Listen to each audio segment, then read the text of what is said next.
Right. I'm going to really talk about NAViGO's services and our approach, and the way we came about some of the award-winning processes we now employ. And it's a provocative title, and it's deliberately provocative. And if you go on to the next slide, I'll explain hopefully why. So this journey started many years ago during my PhD in the 90s, and then looking for something that was meaningful. I realized that trends and are helpful, but they gave me a broad sense of what was going on. This was in my own clinical work, which I do, a little bit of still. And it was really that they were just as likely to make me focus on something which may be vital that somebody is now unemployed and can't see a future, but then other people are unemployed and can see a future and don't become suicidal. And really we said, well, we need to look at why these struggles are continuing. Next slide, please. And within Northeast Lincolnshire, I mean, Lewis has already presented this graph. We looked at this data for the last 20 years or so and looked at 5-year spreads, and the rate really has stayed around 10 per 100,000 per annum. The first year of our initial triage project, the rate dropped by 86%. And I said to everybody, 1 year doesn't make it so. The amount of time it takes to collect this data means the data comes our way usually about 18 months later. And, 18 months ago, we got told that we had the lowest rates from Public Health England data in Northeast Lincolnshire. And my response was, well, that was 18 months ago. And given all the recent pressures, what we're finding is the rate is where it was when we first started. So next slide, please. And if you press to give me all of the different components of this slide, it's about 5 presses to do. It'll all come up. So this was really looking at all the policy that was out there, and to be frank, feeling a little bit frustrated. We're saying we have all this rich data, we have all this information, and what does it actually provide us with in terms of dealing with something that is a significant health problem? Next slide, please. And as we do with most things, I said, well, we need to go to NICE. We need to look at what NICE has published. And, this is really just saying how historically NICE has done a brilliant job. We had problems with DBT, with emotionally unstable, but, personality disorder. There's no treatments. It was a massive struggle in the 90s, and then DBT was recommended and has become a key treatment for that. We had polypharmacy in the 70s and 80s, and then via the early interventionist psychosis movement, we had CBT for psychosis, which dealt not only with acute and symptoms and also drug-resistant symptoms, but led on to enhancements in family work, enhancements in early signs work, in high-risk assessment work. And all of this came via NICE. And looking at NICE's work, we said, well, what has it done in terms of suicide prevention? Next slide, please. And some of the documents we came across, I've not put on the latest self-harm document, and I'll explain why in a minute. Next. And, the focus has been very much from the suicide prevention in community and custodial settings. And it was a public health guideline. It talked about partnerships. It talked about gathering and analysing data, which we've been doing for 20 years.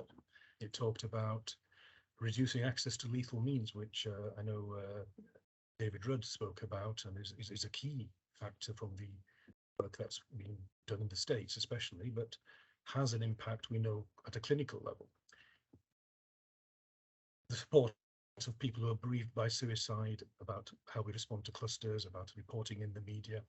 There was no analysis of any randomized control trials, which are the causal components of treatment or interventions. Next slide, please. And what you found was that these challenges have remained. We rely on post-mortem data. We rely on epidemiological trends from suicide data. We rely on suicide rather than suicidality.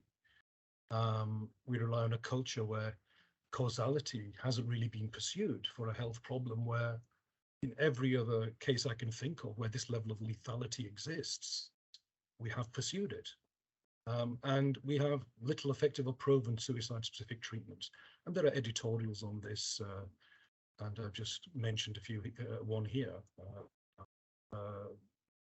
from one of the key journals, peer-reviewed journals. Next slide, please.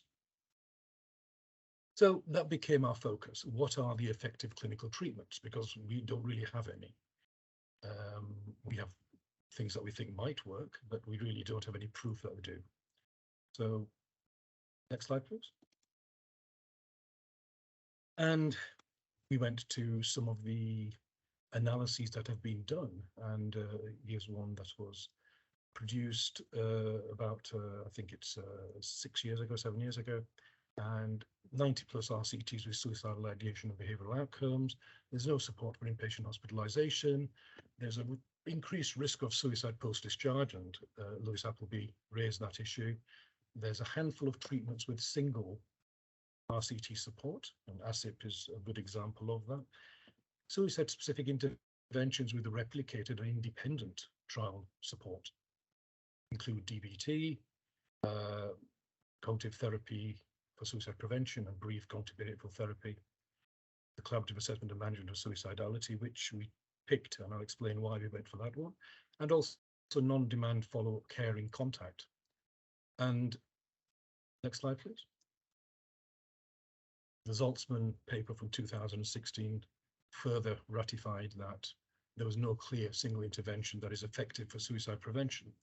There's strong evidence that lethal means can restrict prevention, and that's something that from the work Dr. Rudd presented is far more than strong evidence. I think it's one of the key things. I agree with him on that.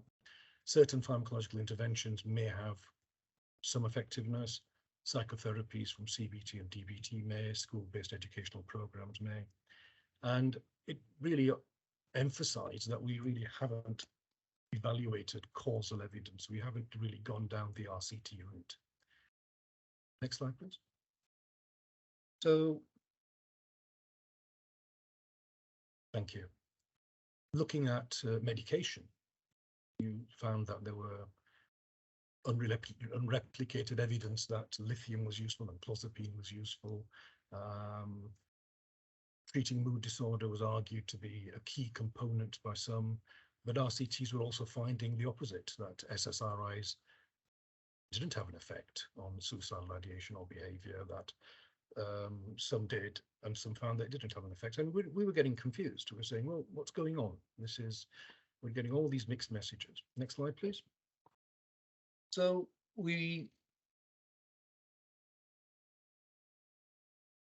just to follow that up, the meta-analysis that was completed in 2019 said DBT was great at reducing self-harm, great at reducing the frequency of psychiatric crisis services, but suicidal ideation was not significantly impacted by DBT in most of the studies. Now, that really got us scratching our heads and thinking, well, where do we go with this? Next slide, please. And we recognized that we had all this information, and most of the causal data, the actual information that says this works, this is something that NICE would say we will evaluate and will lead to a guideline treatment, as we did with DBT, CBT, as we do with pharmaceutical trials, as we do with surgical procedures. What we realized was that we found there was this generational impact, that clinicians and managers had been steeped in risk prediction. And national post-mortem statistics since the early 90s didn't really give us individual pathways or specificity about what makes people choose to die by suicide. They gave us trends, and that was helpful as a broad kind of overview. But the data was also coming to us quite some time later. What it didn't do was tell us anything about the person sitting in front of us. In fact, it possibly skewed how you may have thought. We talk about not doing risk prediction work. We had no RCTs for suicide prevention. We assumed that because people are reacting with mood disorders, with anxiety, with sleeplessness, with dysregulation, that this is going to work. There was really very little proof of causality. We decided we were going to use mental health treatments for suicide prevention without doing the legwork. And no wonder clinician confidence was so poor. And we see all over the country overwhelmed services responding at the points of crisis. And this was a quote from one of the pieces of work we did. We intervene at the crisis liaison saturated bottleneck and then wonder why we struggle. We do very little earlier to prevent people getting to that point.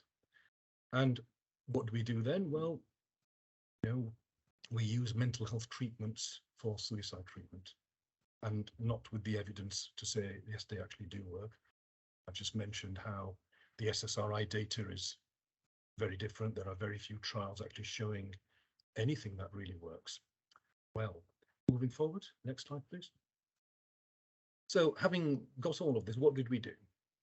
So we said, well, we need to go back and we need to talk to our colleagues who sit at the front line, see 240 to 300 referrals every month. And we have to open our doors. So NAViGO's crisis resolution home treatment team doesn't have referrals. You can walk through the door 24/7, and you have been able to the last several years, I think at least 6-7 years I know of, not longer. And it was recognizing that you have to find a way of impacting on keeping your staff, reducing the pressures on them, ensuring that you're working in an area of high deprivation, of unemployment, and all the problems that go along with it, that you were able to talk to your colleagues and say, well, where do we go with this? And recognize that there's a range of severity, that in terms of presentations, suicidal and non-suicidal, and the drivers were going to be very specific to the individual. And having done this since 2018, next slide, please. That's many slides further, about half a dozen slides on. Back a bit more, back a bit more, back a bit more, back a bit more. That one, thank you. Right, next one. So this is not a referral pathway. These are options. This is not saying we are delineating risk. It's saying, where do people fit?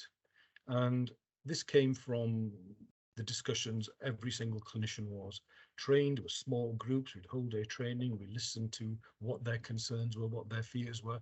And we realized that we had, a social care component within our mental health services, that a lot of what we needed to do was to ensure that choices were available in terms of what was readily accessible, and that part of that was, if we weren't able to get the information we required together, we could use inpatient care, that we could have everything from social prescribing to evidenced psychological therapy to diagnosing personality disorder in the quality standard way, NICE as recommended, to be able to do all of this, but also link in with our third sector organizations, primary care organizations, and ultimately recognize that people will shift, so monitoring was key.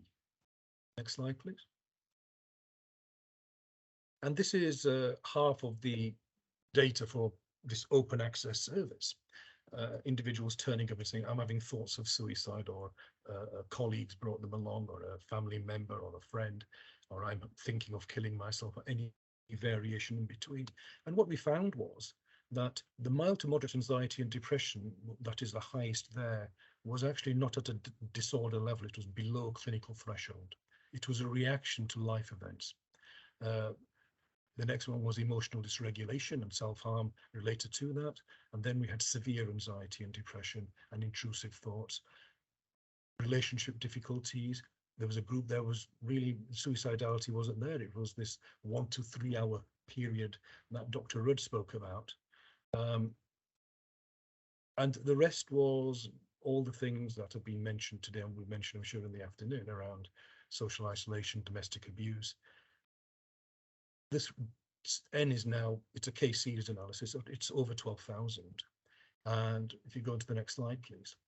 What became very clear to us was, and I know Dr. Joyner's talking later on, so I hope he doesn't mind me mentioning this, that it wasn't whether somebody's going down a particular diagnostic pathway, whether they were a veteran suffering war trauma, whether they had just lost their job, whether their partner had left them, whether they had just found out they were going to be arrested by the police for something, or whatever, that they had a, life-threatening illness, or whether they were being bullied at school.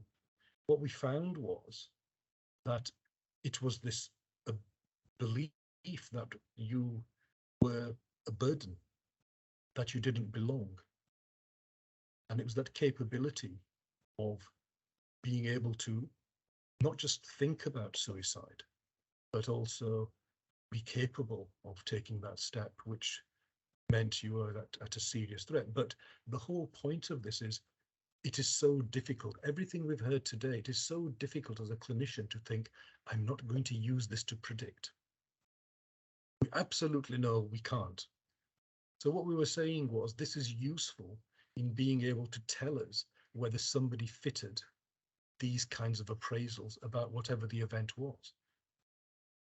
The driver of somebody saying, the choice I see is to kill myself, wasn't that they had war trauma and met the diagnosis for PTSD.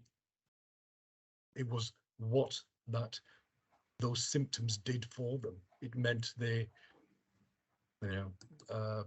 couldn't see a future because their partner was terrified of them. It was because they couldn't see a means to work. They couldn't see a means to not to regulate their anger without drinking and using illicit substances. Somebody's got their they're not muted. I keep hearing the background noise. Sorry. So this was an example of one of the frameworks we used, and we realized, next slide please, that other frameworks existed, that there were some very detailed models that explained how individuals got to the point where they said, I see suicide as a viable option. And going back to our data, we realized 80% of this 12,000 didn't have a mental health diagnosis and wouldn't meet it. They were reacting to life. They were reacting to life events and social care needs.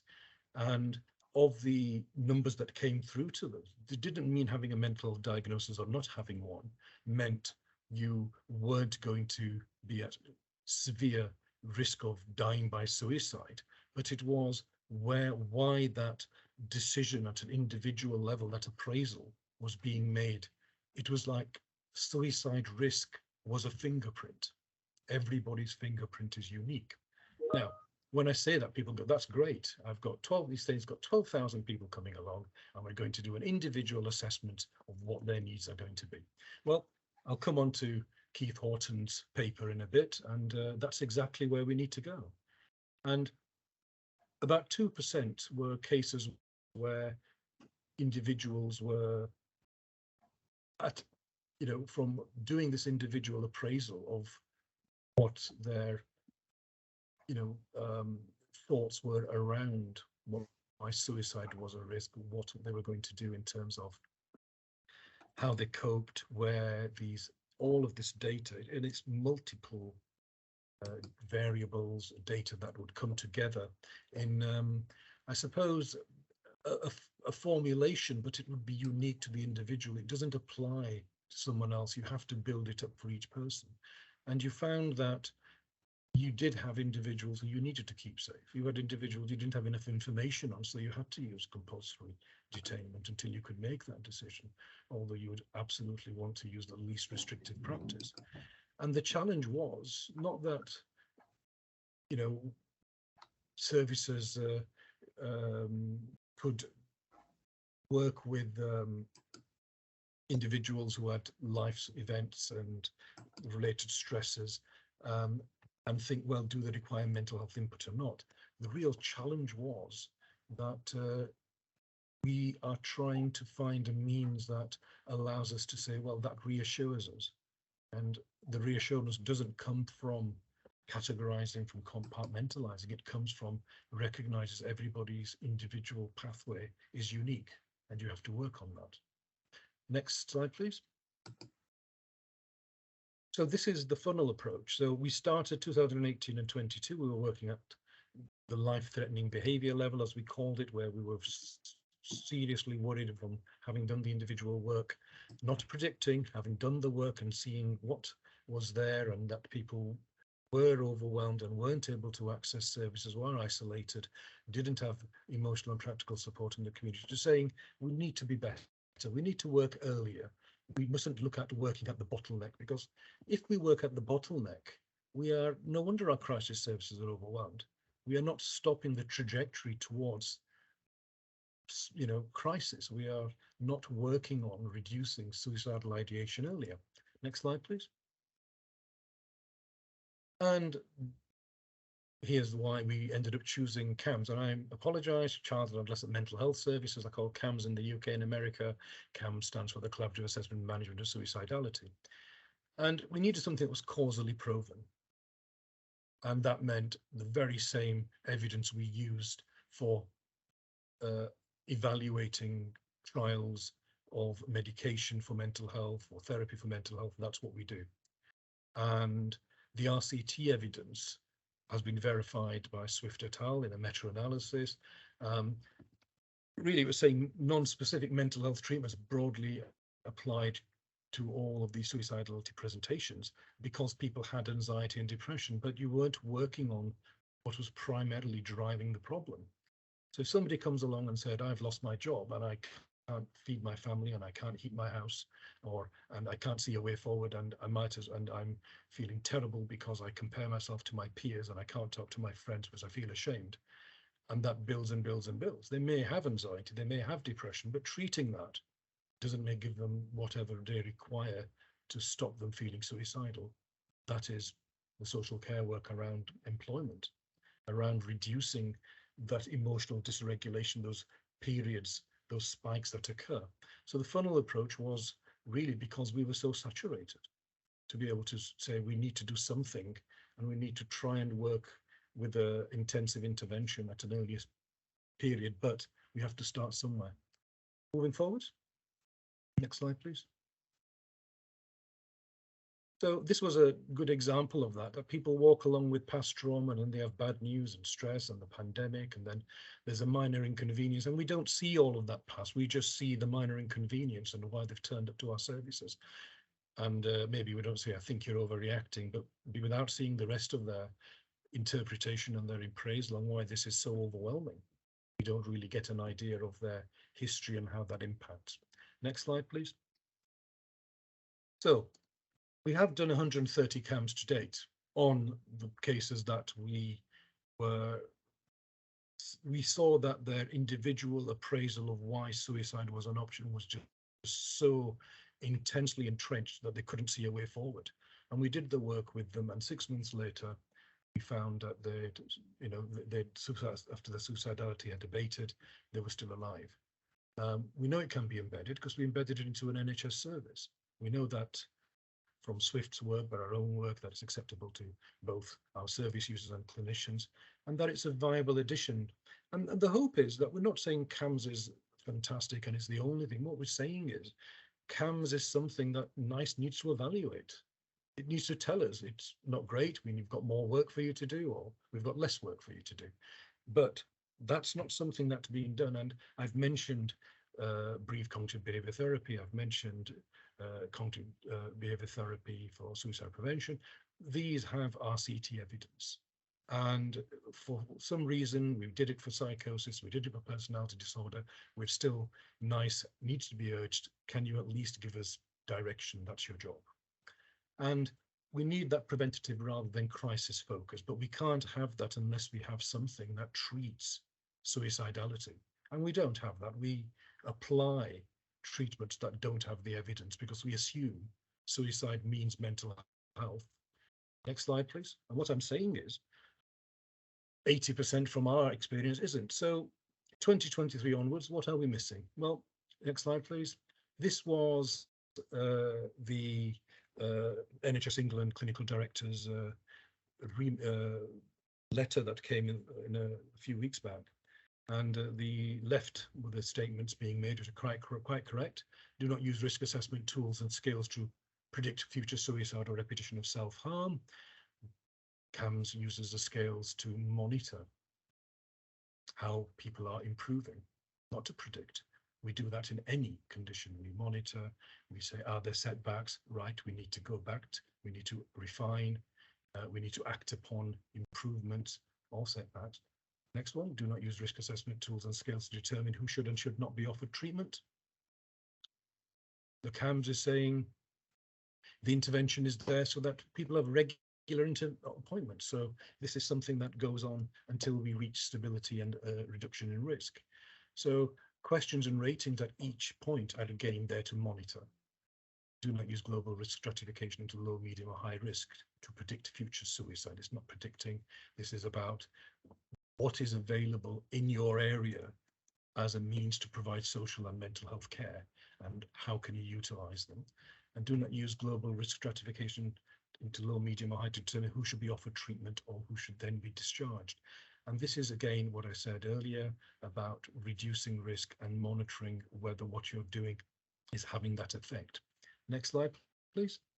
So great to see that that meets those issues. And then Horton's paper, which has been, I think, a wonderful example of bringing together where we are and what we've not been able to do.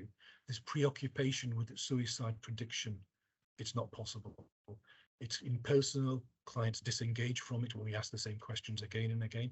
Clinicians become less confident, even anxious, which makes their ability to assess reduce. And what Horton et al. Suggested was a therapeutic framework. And if you go on to the next slide,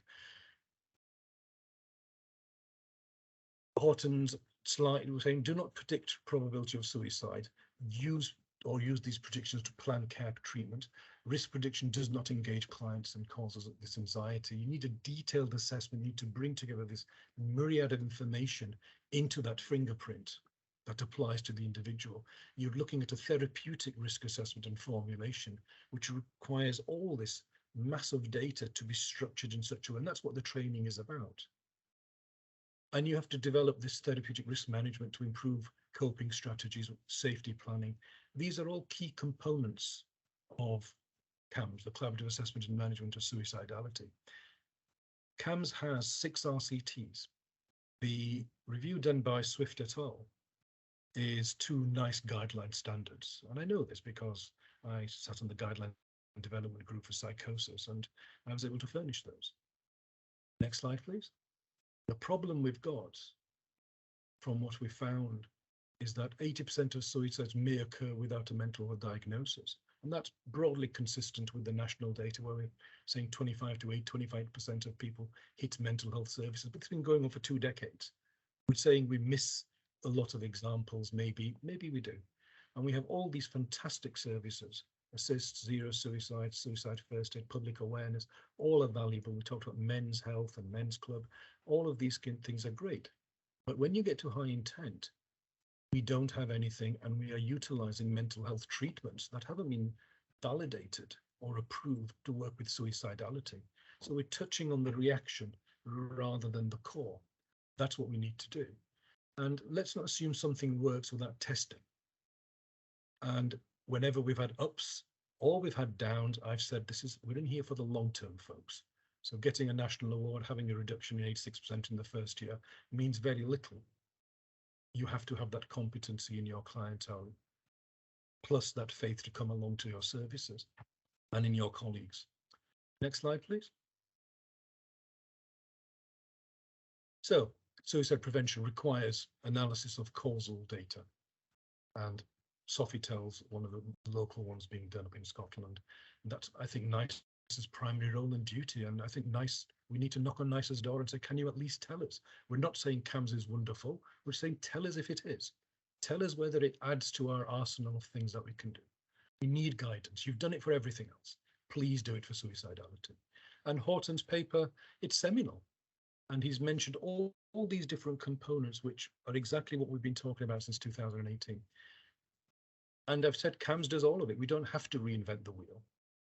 But, you know, besides the work from Swift, it's a framework that adapts to your local resources, treatments and therapies. The key isn't what you treat. The key is, as Dr. Rudd said earlier, being able to safety plan, reduce crisis, the work around, you know, actually having an intervention for restrict lethal means access, but also using the work around dysregulating emotions, around distress reduction.